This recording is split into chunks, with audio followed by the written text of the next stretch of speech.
Augustin, enchanté. Enchanté Victor. Donc c'est notre première rencontre aujourd'hui. Oui, première Je rencontre. suis très content de voir qu'on a des talents comme toi à Lille, dans cette belle ville. Ah bah ça fait plaisir. Bon, pour commencer, Augustin, c'est la tradition de cette interview qui est déjà mythique. Ouais. C'est quoi ton cocktail préféré? Moscow Mule. Le Moscow Mule. Moscow Mule. C'est Et un toi excellent choix. Eh ben, je répondais la même chose. Moscow Mule aussi. Ouais, Moscow Ah bah Mule tu vois, ça aussi. nous fait un point commun en plus. J'ai découvert récemment la Chartreuse Mule, qui est, Oh.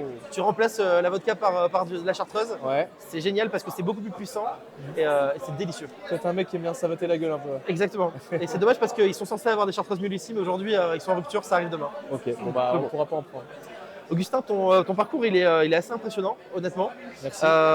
Est-ce que tu peux nous parler de ton parcours depuis la fin de tes études, qui n'est en fait pas encore arrivé d'après ce que j'ai appris aujourd'hui, C'est ça, ouais. jusqu'à devenir coach en stratégie commerciale, comme tu nous l'annonces sur LinkedIn? Bah en fait moi ça fait là je suis en train de terminer un master en ingénierie d'affaires. Ok. Donc un master commerce en gros pour résumer, spécialisé dans les hautes technologies. Et moi j'ai toujours fait du call call, ça fait 8 ans que je fais du call call.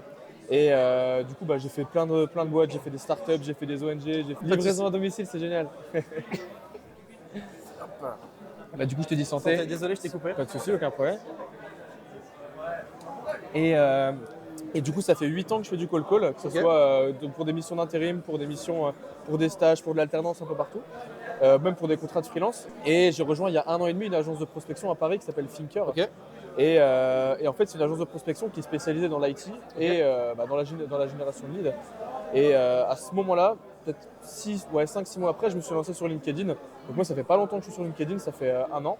Et au moment où je me suis lancé, j'ai voulu aussi lancer mon activité de coaching sur la partie call-call.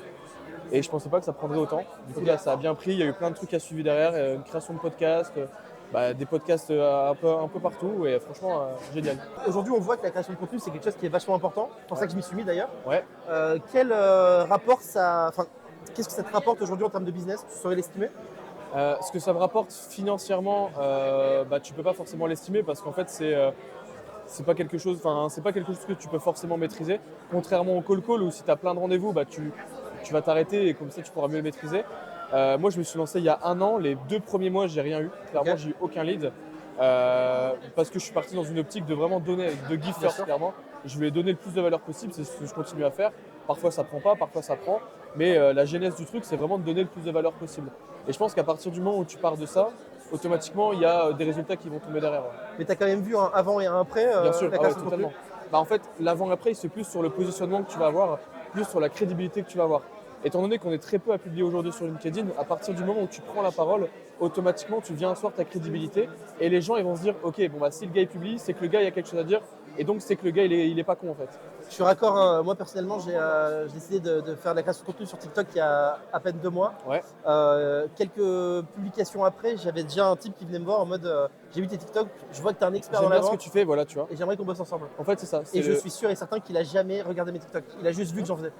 En fait, c'est le premier positionnement que tu vas avoir. Il y a même des mecs quand ils vont te rechercher, ils vont taper juste par mot-clé. Donc, ils vont taper en fonction du mot-clé sur lequel tu te places. Moi, c'est call. Ils vont taper ce mot-là. Ils vont voir les profils qui sortent. Ils vont dire ah j'ai vu que j'ai vu que tu partageais sur cette partie-là. Du coup, rapprochement, t'es expert. Petite question par rapport à Eurydice, parce que Ouais. je suis intervenant chez Eurydice et tu es élève chez Eurydice. Ouais. Tu l'as été, tu étais sur un cycle de fin. C'est ça. Tu es même intervenu chez Eurydice il n'y a pas très longtemps. Aussi, ouais. Tu n'avais pas trop le syndrome de l'imposteur? Oui. Alors, comment tu l'as surmonté? Comment je l'ai surmonté? J'ai serré les fesses toute la journée. C'est vrai? Ouais, c'était dur. Là, je suis parti avec eux pour 6 jours. Donc, les premiers jours, c'était un peu compliqué parce que moi, j'étais habitué au format coaching. Sur le format coaching, c'est directement le commercial ou l'entrepreneur qui est impliqué en fait. Donc, on est à deux, on est en visio, on va au charbon à deux. Par contre, là, sur un format un peu plus grand, où la promo, on était sur une quinzaine de personnes, c'était un peu plus compliqué de les captiver. Et puis après, j'ai vite dit, bon, on va commencer à mettre des challenges, on va faire des mises en situation, des jeux de rôle. La partie théorique, c'est terminé, c'est bon, on va mettre les mains dedans. Et là, ça a vraiment commencé à s'accélérer et ça m'a vraiment fait kiffer. Ouais. Moi, j'espère que personne chez Eurydice regardera cette vidéo, mais personnellement, quand j'arrive en cours chez Eurydice et que j'ai une nouvelle promo, je leur dis clairement que je m'en bats les couilles du programme et qu'on va faire ce que j'ai envie de faire.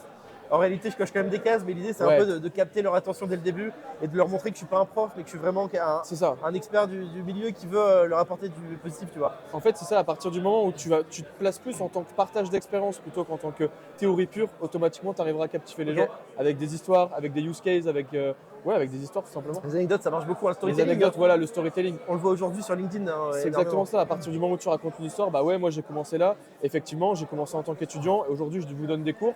En fait, moi c'est le premier truc que j'ai dit. J'ai dit oui, aujourd'hui là je flippe. Je leur ai dit, hein, moi j'étais franc avec eux. Je stresse sincèrement. Là, je suis flippé de vous faire ce cours, mais c'est un nouveau challenge et je vais vous partager plein de trucs et je suis ravi de faire ça avec vous. À refaire du coup. À refaire, je sais pas. Ah ouais. Ouais, à refaire, je sais pas, parce que je kiffe sincèrement le format coaching et là je suis sur un gros projet aussi avec Thinker qui lance un nouveau truc aussi, donc j'ai très peu de temps. Mais pourquoi pas, à en rediscuter. Ouais. Ok. Augustin, tout le monde le sait, le cold calling est mort. En quoi tu as prévu de te reconvertir du coup? Je vais devenir berger dans le Larzac, je pense, Ok. parce que j'ai toujours aimé les chèvres. Mais, D'où la coupe. d'où la coupe de mouton. Bien joué celle-là. Non, mais pour moi, le cold calling n'est pas mort, sinon j'en serais pas là aujourd'hui. Pas là, non. C'est le sujet qui m'a permis d'être là aujourd'hui. J'ai créé un podcast sur le sujet. Je suis invité pour en parler. Enfin, je suis invité un peu partout pour en parler aussi. Et c'est un sujet qui me passionne vraiment beaucoup. Donc non, il est clairement pas mort. Et si tu as 30 minutes, je peux t'expliquer pourquoi. Ouais. Bon, blague à part, est-ce que tu peux nous raconter un peu tes secrets? C'est quoi selon toi les techniques de prospection les plus efficaces au téléphone? Je vais faire le mec bisounours un peu, mais le sourire, je dirais. Tu le vois beaucoup dans ma com, mais sincèrement, ça marche sincèrement. Tout le monde connaît ta tête ici d'ailleurs. Parce- Par rapport à ton sourire Par rapport au sur sourire, LinkedIn, parce qu'on qu'en voit fait, partout. genre, la manière dont je partage sur LinkedIn, c'est la même manière dont je fais des cold calls Bien en sûr. fait. Et ça fait un peu bullshit de dire le sourire, mais en fait, ça passe par là. Automatiquement, si tu commences à sourire, tu vas être dans un bon état d'esprit. Si tu es dans un bon état d'esprit, tu vas aller vouloir aider l'autre et non pas juste prendre un rendez-vous. Et automatiquement, ça fait un effet boule de neige, ça fait un cercle vertueux. Et c'est là où en fait, c'est là le vrai secret du cold call. C'est pas juste faire des appels. Le secret du cold call, c'est vouloir connecter avec le plus de personnes possible, vouloir apporter une solution à un problème que tu as détecté.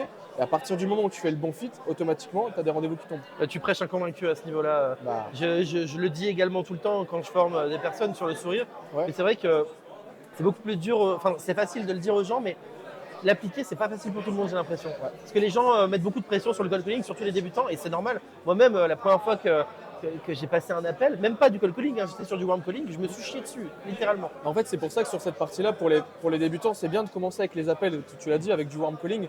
Je vais faire de la relance sur un prospect qui m'a dit de le rappeler. C'est un prospect qu'on avait convenu d'un rendez-vous, mais il n'est pas venu. Tu vas te préchauffer, en fait, tu vas préchauffer le terrain.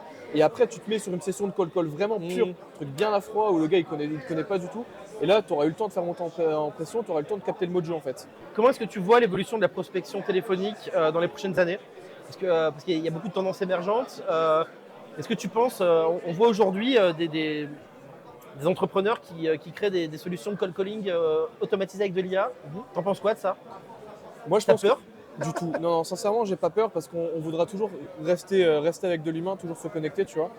Je pense qu'effectivement, automatiquement, les nouveaux commerciaux, ils devront utiliser des human linkers, des star leads, ils devront utiliser des stacks comme ça. Je peux en mentionner vraiment beaucoup, mais tu vois, sur cette partie-là, il y a tellement d'outils qui sont en train d'arriver avec l'intelligence artificielle que si tu les utilises pas, tu vas te faire cramer en fait. Mais c'est pas pour autant que tu dois te rendre dépendant en fait, tout simplement. Comment tu vois ton avenir? Bon, tu es encore très jeune dans ta carrière, sans offense, hein, je suis très jeune aussi. Il y a énormément de voies explorées. Est-ce que tu as déjà des idées pour la suite des événements? Là, du coup, en fait, avec Thinker, donc l'agence de prospection, on a lancé Finder, qui est un cabinet de recrutement spécialisé dans les commerciaux dans l'IT. Et le projet, ça serait vraiment de faire un écosystème où on donne le plus de valeur autour de la partie commerciale, surtout dans l'IT. Okay. C'est un domaine qui me fait vraiment kiffer. Tu me parles de cloud, etc. Moi, ça me fait vraiment kiffer. D'où le lien avec Eurydice, forcément. Mais c'est vraiment de faire un écosystème où changer vraiment la vie des commerciaux en leur partageant des offres d'emploi, en leur partageant du contenu et en donnant de la valeur le plus possible, en fait. Nous, le modèle, clairement, le modèle Scalesia, avec les vidéos YouTube, le podcast, la newsletter, c'est un modèle qui me fait vraiment kiffer. Parce que la genèse du truc, c'est de donner. Et nous, on veut vraiment faire ce parallèle avec ce qu'on fait sur une autre verticale, le recrutement et le commerce dans l'IT. Scalesia, c'est les goths. Hein. Franchement, je suis d'accord avec toi. Ce que fait Benoît Dubos, c'est exceptionnel. Il apporte une valeur monstrueuse et il n'y a pas meilleur qu'aujourd'hui, je pense. Ouais, en fait, à partir du moment où tu pars du principe que tu vas aider les gens avant de penser au business, automatiquement, ton business, c'est les sains derrière. Et c'est vraiment ce qu'on veut appliquer nous aussi avec ce qu'on fait. Moi, dans mon business, c'est ce que je fais. Je veux d'abord aider les gens avant de parler argent, avant de parler quoi que ce soit en fait. Même si on adore l'argent. Hein. Ouais, sincèrement, oui, bien sûr, j'adore l'argent. Tout le monde adore l'argent. Enfin, celui qui dit non, j'ai pas besoin d'argent pour vivre, c'est qu'il n'y a jamais eu d'argent et qu'il n'avait jamais vécu avec. C'est horrible ce que je veux dire, mais c'est un peu ça. Mais non, avant, moi, mon ikigai, enfin, je sais pas, mon why, c'est d'aider les gens sur un domaine dont je suis bien calé, dont je suis expert. Et comme ça, je peux aider le plus de monde possible, c'est tout. Si tu avais un message à partager avec la nouvelle génération de commerciaux, qu'est-ce que ça serait? Soyez curieux, soyez curieux. Bah, déjà, je sors un peu du cadre du call, mais vraiment, soyez curieux. Intéressez-vous à l'autre. Là, on est dans une ère où on s'éloigne le plus, tout le monde s'éloigne l'un l'autre, avec des TikTok, avec tout ça qui arrive, chacun s'enferme dans sa bulle. Reconnectez vraiment avec des gens. Soyez vraiment humain dans vos approches, soyez vraiment humain dans vos échanges. On est de plus en plus sur Terre, autant en profiter. Ça fait très bisounours, mais Je suis sincèrement content de t'avoir rencontré parce que je suis ultra d'accord avec tout ce que tu as dit aujourd'hui. génial. Et j'ai hâte de voir ce que l'avenir nous réserve. Bah, de toute façon, on reste en contact. Moi, j'étais ravi de te rencontrer, ravi qu'il y ait une pépite comme toi aussi à Lille. Merci pour l'event. Je conseille à tout le monde d'aller voir Target Triangle, du coup. Je te fais une grosse passe D. Et puis non, sincèrement, c'était un très bon moment. Et ben merci, à la prochaine. À la prochaine.